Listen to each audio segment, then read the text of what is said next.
तो अगला जो तीसरा सवाल है मधु बहन के पास में भगत समाज की तरफ से आए, वो क्या है? आप कहते हैं कि 17 फरवरी को सतगुरु रामपाल जी महाराज जी का बोध दिवस नहीं मनाना चाहिए क्योंकि वे स्वयं कबीर परमेश्वर हैं और उन्हें साधारण व्यक्ति मानने की गलती नहीं करनी चाहिए। क्या आपके पास कोई ऐसा ठोस प्रमाण है जिन्हें आधार बनाकर यह समझा जा सके कि वास्तव में संत रामपाल जी महाराज 8 सितंबर 1951 से ही धरती पर प्रकट हैं और कोई साधारण व्यक्ति नहीं है? पुण्यात्माओं, ये जो तीसरा पॉइंट है ये बहुत ही ज्यादा इंपॉर्टेंट पॉइंट है। इसमें परमेश्वर के ज्ञान आधार से उनके सत्संगों से लिए हुए ऐसे अनमोल 5-4 पॉइंट हैं जो शायद आपने भी नहीं सुने होंगे अभी तक। तो हमारा इससे विश्वास बढ़ेगा कि परमेश्वर ने सारा खजाना छुपा के रखा हुआ, सारा रहस्य परमात्मा ने दबा के रखा हुआ और हम नहीं समझ पाए, और आज समझ लिए तो हमारा विश्वास बढ़ेगा हमारे गुरु पे, हमारी भक्ति पे। कोई माई का लाल हमें इस पंथ से अलग नहीं कर सकता। और जब इतनी आस्था, इतना अटल विश्वास हमारा इस पंथ पे और इस गुरु पे हो जाएगा, पुण्यात्मा, गुरु सीने से लगा लेगा। गुरु दूर नहीं है, फिर हमारे से सामने खड़ा है, वो तो बाट देख रहा है, वो तो इंतजार कर रहा है कि ये मुझे परमात्मा के रूप में स्वीकार करे। उसी क्षण परमात्मा सामने खड़ा हो जाएगा। तो भगत समाज ने सवाल किया है कि भाई यदि संत रामपाल जी महाराज 8 सितंबर 1951 से ही धरती पे प्रकट हैं और स्वयं कबीर परमेश्वर हैं, तो कोई ऐसा ठोस प्रमाण दो जिससे हमारी आत्मा को शांति मिले, हमें विश्वास हो कि वास्तव में धरती पे कबीर परमात्मा संत रामपाल जी महाराज जी के स्वरूप में 8 सितंबर 1951 से ही प्रकट हैं। तो सबसे पहला प्रमाण,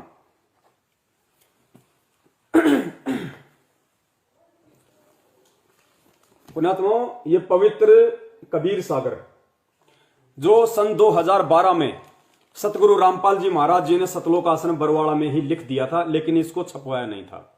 फिर सन 2016 में सतलोक आश्रम मैनेजमेंट हरियाणा ने अपने धार्मिक धंधे के विस्तार के लिए इस 2012 में लिखे गए पवित्र ग्रंथ को यह कहकर संगत में बंटवाया कि इसार जेल से 2016 में गुरुजी ने लिख के भेजा है। इन पाखंडियों ने इतना बड़ा पाखंड फैलाया। फिर तो इसी पवित्र कबीर सागर के पेज नंबर 335 पे आप देखना, अगर आपके पास में घर पे हो तो पेज नंबर 335 आप इसका पढ़ना। पेज नंबर 335 पे क्या लिखा हुआ है? बहुत महत्वपूर्ण प्रमाण। क्या प्रमाण? परमेश्वर कबीर जी ने बताया कि हे धर्मदास, तू मेरा अंश है, मैं तुझे एक अति गुप्त भेद बताता हूं जो मैंने अभी तक तुझसे छुपा रखा है। 7 सुरती तो उत्पन्न करने वाली हैं, तुम 8वीं सुरती हो, तथा 9तम सुरती मेरा निज वचन है, यानी उसको पूर्ण मोक्ष मंत्र देने का अधिकार मैंने दे दिया। जो उससे दीक्षा लेगा उसको काल चोर रोक नहीं सकता। धर्मदास ने प्रार्थना की कि हे परमात्मा, मुझे ये वचन बताओ जिसे जीव जन्म मरण के चक्कर में ना आए। परमात्मा कबीर जी ने कहा कि 8 बूंद यानी सतलोक में स्त्री पुरुष से उत्पन्न अच्छी आत्माओं हंसों द्वारा काल लोक से जीव मुक्त कराने की मैंने योजना बनाई थी। तुम मेरी 8वीं बूंद हो, तुम सबको काल ने भ्रमित कर दिया। अब 9वीं बूंद यानी 9तम सुरती को संसार में भेजूंगा। पुण्यात्माओं, ध्यान रखना, जैसा कि हम लोग पहले भी बोलते आ रहे हैं कि जो आत्मा इंद्रो माई के पेट से बाहर आई थी, जिस आत्मा ने जन्म लिया था, वो कौन था और उसको परमात्मा ने किसको सतलोक भेजा? उसी क्षण परमात्मा ने सूक्ष्म रूप में किसको सतलोक भेजा?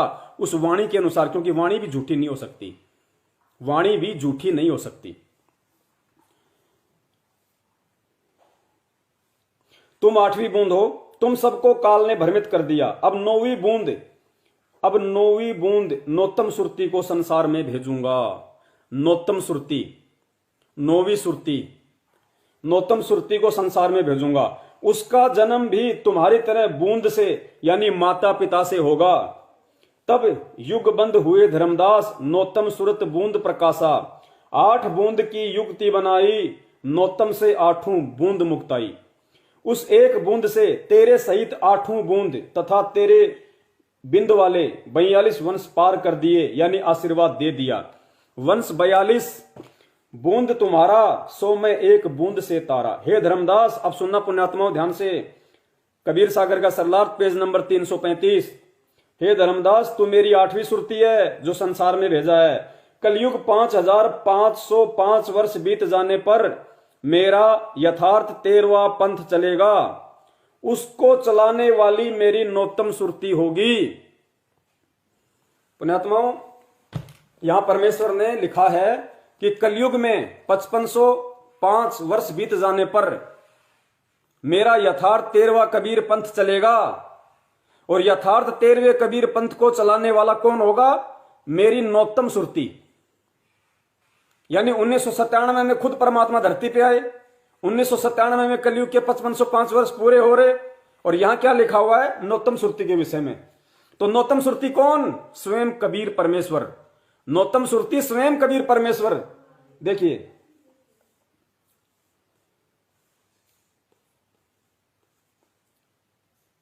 कलयुग 5505 वर्ष बीत जाने पर मेरा यथार्थ 13वां पंथ चलेगा, उसको चलाने वाली मेरी नौतम सुरती होगी। यहां परमात्मा अपने आप को छुपा रहे हैं, नौतम सुरती का दर्जा दिया अपने आप को। और जो ये कह रहे हैं ना कि परमात्मा कि धर्मदास तेरी तरह माता पिता से जन्म लेगा, माता पिता की बूंद से जन्म लेगा, वो जन्म लेने वाली आत्मा कौन थी? आगे देखिए, वह 9वीं आत्मा जो जन्म लेगी माता पिता से, मेरा निज वचन यानी सत्य नाम सार शब्द लेकर जन्मेगा। वो नौतम जो सुरती होगी जिससे कलयुग के 5505 वर्ष 5000 और 505 कलयुग के 5505 वर्ष बीत जाने पर जो मेरा यथार्थ 13वां कबीर पंथ चलेगा, यानी 1997 में, उसको कौन चलाएगा? नौतम सुरती। और नौतम सुरती जब जन्मेगी तो क्या लेके जन्मेगी? पुण्यात्माओं, ध्यान देना इन बातों पे। नौतम सुरती जन्मेगी तो क्या लेके जन्मेगी? वह 9वीं आत्मा मेरा निज वचन यानी सत्य नाम सार शब्द लेकर जन्मेगा। पुण्यात्माओं, जिसके पास में सार शब्द होगा, सार शब्द संजीवन बूटी घिस घिस अंग लगावे, जिसके पास में सार शब्द होगा, क्या वो माता पिता के गर्भ से जन्म लेगा? यहां परमेश्वर अपने आप को छुपा रहे हैं कि माता पिता से जन्म लेगा। इसकी पहचान अब हमने करनी पड़ेगी, हमने निष्कर्ष निकालना पड़ेगा। और जो जन्म लेगी जो 9वीं सुरती कौन? स्वयं कबीर परमात्मा। और कह रहे हैं कि जब वो 9वीं सुरती आत्मा मेरा निज वचन यानी सत्य नाम सार शब्द लेकर जन्मेगा। अरे सार शब्द ही तो मुक्ति का साधन है, सार शब्द ही तो स्वयं वो कबीर परमेश्वर का रूप है। हम हैं शब्द शब्द हम माही, हमसे भिन्न और कछु नहीं। वो सार शब्द ही तो खुद कबीर परमात्मा है। वो शब्द स्वरूपी जिसको कहते हैं शब्द स्वरूपी राम, वो सार शब्द ही तो है। परमात्मा कहते हैं शब्द को लखाया जाता है। तो परमात्मा जिस शब्द रूप में है, उस रूप को अपने भगत को लखाते हैं, अपनी पहचान करवाते हैं, लखाव कराते हैं भगत को। जब उस लायक हो जाएगा, यानी परमेश्वर साक्षात अपना दर्शन करवा देते हैं कि मेरे सामने मेरे गुरु के रूप में कौन है, कौन खड़ा है आज इस पृथ्वी पे। तो 9वीं जो सुरती होगी जो सार शब्द लेके जन्मेगी, तो पुण्यात्माओं ये विचार करने की बात है, जिसको सार शब्द परमात्मा यहां दे देते हैं वो तो जन्म मरण से मुक्त हो जाता है, वो तो जीवित मर जाता है, उसका तो सदा सदा के लिए काल लोक से झंझट खत्म। जिसके पास में सार शब्द होता है उसको तो काल भी नहीं रोकता। जिसके पास सार शब्द होता है, गुरु जी कहते हैं काल अपना शीश नवा लेता है और काल के शीश पे पैर रख के वो आत्मा सतलोक जाती है। तो जिस आत्मा के पास ऑलरेडी सार शब्द है, वो आत्मा माता पिता के गर्भ से कैसे जन्म लेगी? तो 9वीं सुरती स्वयं कबीर परमेश्वर। अब माता पिता से जो जिक्र हुआ है, ये आप और हमको धोखे में रखने के लिए। अगर मेरा भगत इतना भी नहीं पहचान पाएगा, इतनी भी मेरी परख नहीं कर पाएगा, इतना भी नहीं समझ पाएगा कि सार शब्द वाली आत्मा कभी मां के गर्भ से जन्म लेती है क्या? अरे काल और दुर्गा के पास में ना तो शब्द है ना सार शब्द है। काल के पास ना शब्द है ना सार शब्द है, लेकिन बता दो, जब से वो दुर्गा और काल इस 21 ब्रह्मांड में आए हैं, क्या आज तक उन्होंने किसी मां के गर्भ से जन्म लिया? क्या काल और दुर्गा ने किसी मां के गर्भ से जन्म लिया है? जब भी ये नष्ट होते हैं परमेश्वर के आशीर्वाद से, परमेश्वर की शब्द शक्ति से, ये दोनों के दोनों युवा शरीर में वापस प्रकट हो जाते हैं, जन्म नहीं लेते। तो पुण्यात्माओं, जिसके पास में सार शब्द है वो माता पिता की बूंद से जन्म लेके आएगा, और वो भी 9वीं सुरती जो स्वयं कबीर परमेश्वर हैं। कबीर बीजक में स्पष्ट लिखा हुआ है कि नौवीं सुरती कौन है। दास ने आपको पहले भी दिखाई थी कटिंग एक बार कि नौवीं सुरती कौन है। नौवीं सुरती समर्थ सत्य कबीरा, ये लिखा हुआ है कि नौवीं सुरती समर्थ सत्य कबीरा। समर्थ कबीर, वो सत्य कबीर ही नौवीं सुरती होगी। तो नौवीं सुरती, और फिर आगे लिख दिया वो सार शब्द लेकर जन्मेगा। अरे जिसके पास सार शब्द होगा वो तो सतलोक में होगा भाई, उसको यहां जन्म लेने की क्या जरूरत है। तो पुण्यात्माओं 8 सितंबर 1951 से ये जो नौवीं सुरती का यहां जिक्र है ये स्वयं कबीर परमेश्वर है, और 8 सितंबर 1951 से संत रामपाल जी महाराज जी के रूप में धरती पे प्रकट है।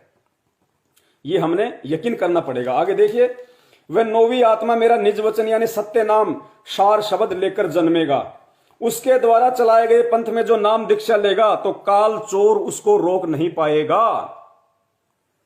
अब पुण्यात्माओं 1997 में परमात्मा का यथार्थ 13वां कबीर पंथ चलना, और 13वां कबीर पंथ कौन चलाएगा? स्वयं वो कबीर परमेश्वर कि 5000 और 500 जब कलयुग बीत जाए महापुरुष फरमान तब जग तारण को आए, जब आवे 5505 तब ये वचन मेरा होगा साचा।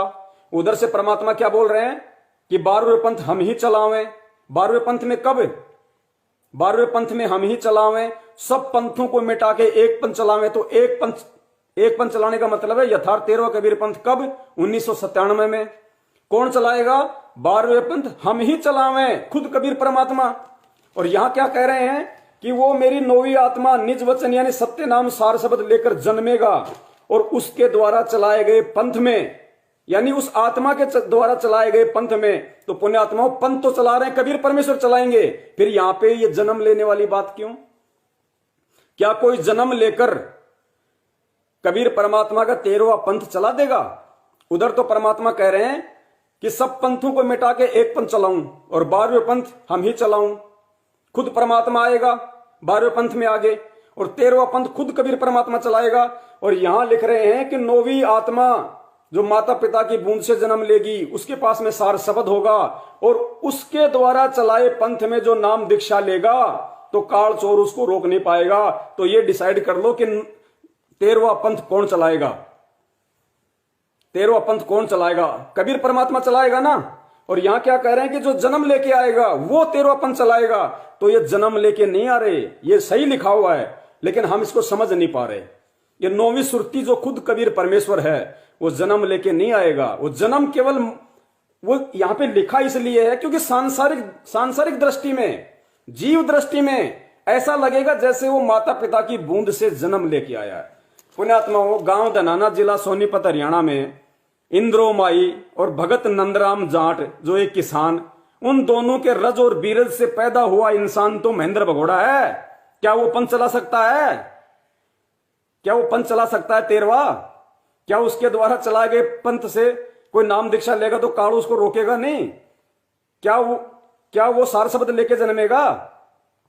तो पुण्यात्माओं इंद्रो माई और नंदराम जी के संयोग से, रज और बीरज से जो जन्म लेगा वो पीव नहीं हो सकता, वो जीव है, जीव। जैसे महेंद्र भगोड़ा जो आज कहता मुझे सारनाम मिला हुआ है, सारनाम लेके भी जो भगोड़ा बन के घूम रहा है, अपने गुरु का नाम दुनिया में नीचा कर रहा है, भगत के ऊपर कलंक लगा रहा है कि संत रामपाल का भगत होके, और भगोड़ा भाई होके भगोड़ा। हमारी संस्कृति में बड़े भाई को पिता तुल्य माना जाता है। इसने तो अपना बड़ा भाई भी नहीं माना। सतलोक आश्रम बरवाला 18 नवंबर की रात्रि को जब कांड हुआ था 18 तारीख को, 18 नवंबर 2014 को, 18 तारीख की रात को अपने बड़े भाई को छोड़ के आश्रम से भग गया। आज तक भगोड़ा बन के घूम रहा है। वो है जीव, उसने जन्म लिया है माता पिता से। तो स्वयं कबीर परमात्मा धरती पे मौजूद हैं, सार शब्द लेके जन्मेगा। जो आत्मा जन्मी थी वो कब के सतलोक परमेश्वर ने निकाल दी उसी समय, और खुद परमेश्वर भी पृथ्वी पे संत रामपाल जी महाराज जी के रूप में 8 सितंबर से धरती पे प्रकट हैं। वरना जीव कभी भी सार शब्द लेके नहीं जन्म सकता, और जिसके पास सार शब्द होगा वो कभी जन्म लेगा नहीं। तो पुण्यात्माओं ये संकेत है, इसीलिए परमात्मा ने आप और हमारे को बिजली पीढ़ी में पैदा किया है। शिक्षा दी है। अब हमने ये निष्कर्ष निकालना पड़ेगा इन बातों का। तो नंबर पॉइंट 1 पहला, भाई ने कहा कि यदि गुरुजी 8 सितंबर 1951 से कबीर परमात्मा है तो कोई ऐसा ठोस प्रमाण दो जिससे ये वास्तव में विश्वास हो जाए कि 8 सितंबर 1951 से ये धरती पर संत रामपाल जी महाराज जी के रूप में कबीर परमात्मा प्रकट हैं। तो सबसे पहला ठोस प्रमाण आपको दे दिया भगत जी, कबीर सागर का सरलार पेज नंबर 335, 9वीं सुरती और सार शब्द लेकर आएगा और यथार्थ 13वां कबीर पंथ चलाएगा। उसके पंथ से जो नाम लेगा, उसके पंथ से जो नाम लेगा उसको काल चोर रोक नहीं पाएगा। तो 13वां पंथ आज किसने चलाया? संत रामपाल जी महाराज जी ने।